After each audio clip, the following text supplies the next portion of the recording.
আজকের রান্না শুরু করলাম। প্রথমে রান্না করব ইলিশ মাছের মাথা দিয়ে কচুরলতি চচ্চড়ি।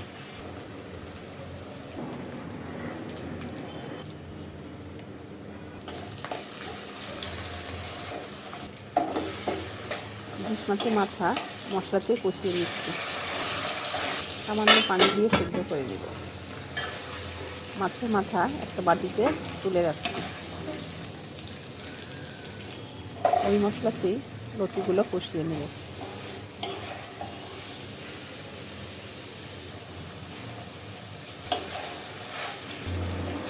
একটু পানি দিয়ে সেদ্ধ দেব। মাছের মাথা দিয়ে নেড়ে ঢেকে রান্না করব। আমার রান্নাটা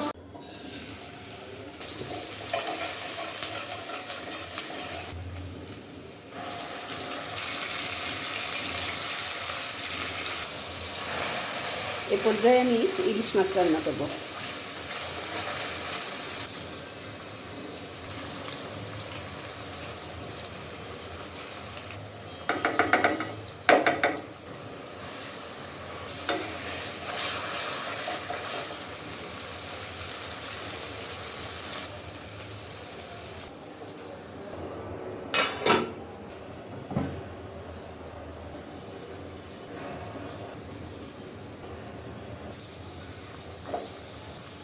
ইলিশ মাছটা কচু দিয়ে রান্না করব।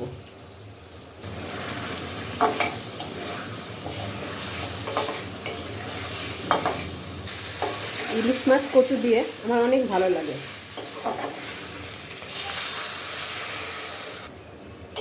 আমার মনে হয় ইলিশ মাছ একটা হালকা মেজাজের তরকারি। এটা গরমেও যেমন ভালো লাগে, শীতেও তেমন ভালো লাগে। আমার সাথে একমত হলে জানাবেন কিন্তু।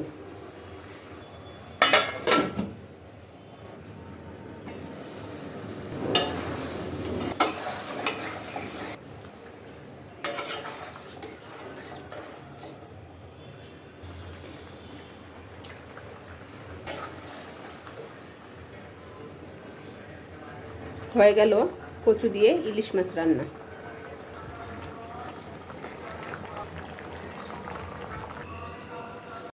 সবশেষে লাল শাক রান্না করব। দিয়ে দিয়েছি কিছু রসুন আর পেঁয়াজ কুচি, পরিমাণ মতো লবণ, ঢেকে সেদ্ধ করব। শাকটা বাগার দিব। তেলে শুকনো মরিচ কুচি ভেজে নিচ্ছি। দিয়ে দিয়েছি একটু বেশি পরিমাণে রসুন আর পেঁয়াজ কুচি।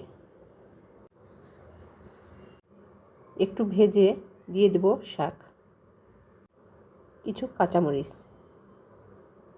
ভালো করে ভেজে নেব। আমার আজকের মতো রান্না এখানেই শেষ।